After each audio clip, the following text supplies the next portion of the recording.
அஸ்ஸலாமு அலைக்கும் friends, welcome to Haji Rama channel. இன்றைக்கி பார்த்தீங்கன்னா நான் உருளைக்கிழங்கு பொரியல் தான் செய்ய போகிறேன்.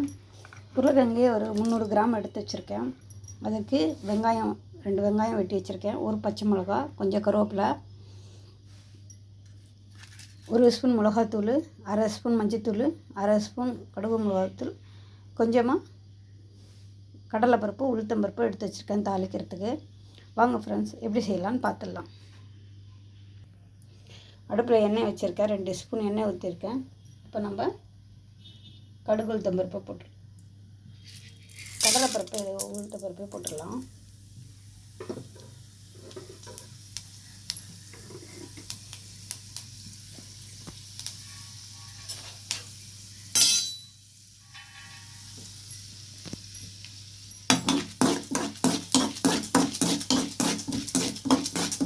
எண்ணெய் நல்லா சூடாகிடுச்சு, உளுத்தம்பருப்பு போட்டுறேன்.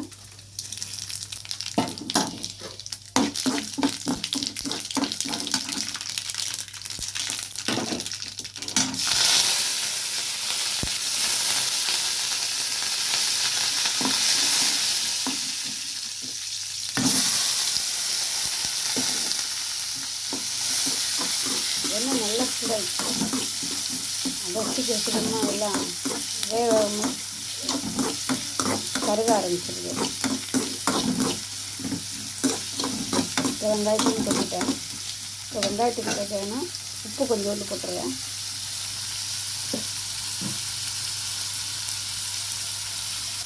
கல் உப்பு போட்டுருக்கேன்.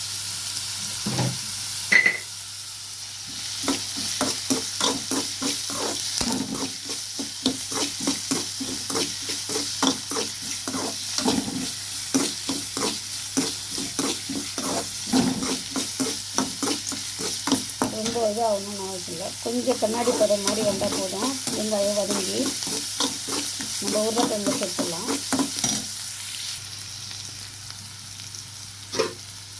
வெங்காயம் நல்லா வதங்கிடுச்சு.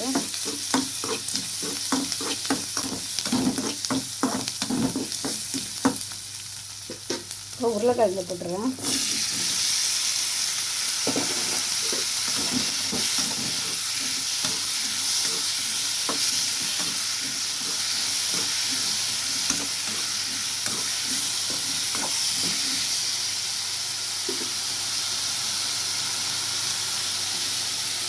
எடுத்து வச்ச மசாலாவையும் போட்டுக்கிறேன்.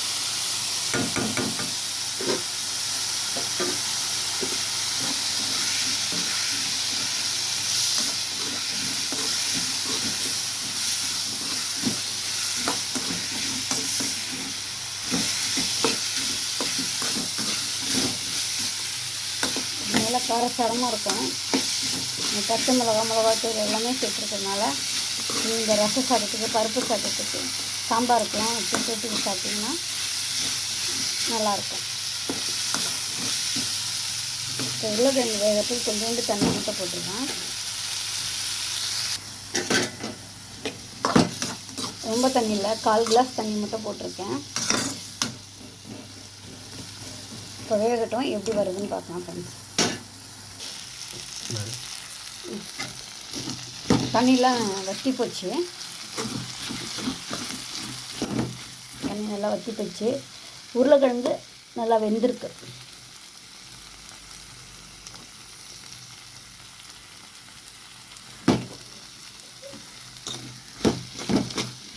இப்போ காரம் உப்புலாம் எப்படி இருக்குன்னு பார்க்குறேன். உப்பு மட்டும் தான் கொஞ்சம் சேர்க்குற மாதிரி இருக்குது, காரம் எல்லாம் கரெக்டாக இருக்குது. ரொம்ப காரமாகவும் இல்லை,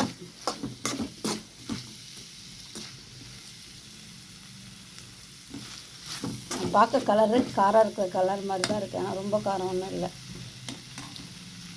ஏன்னா நான் மிளகாத்தூளோட, தனி மிளகாத்தோட காஷ்மீர் சில்லி போட்டு அரைப்பேன், அதனால் அந்த கலர் இருக்கும். ஓகே ஃப்ரெண்ட்ஸ், இப்போ நம்ம இறக்கிடலாம். பாய்.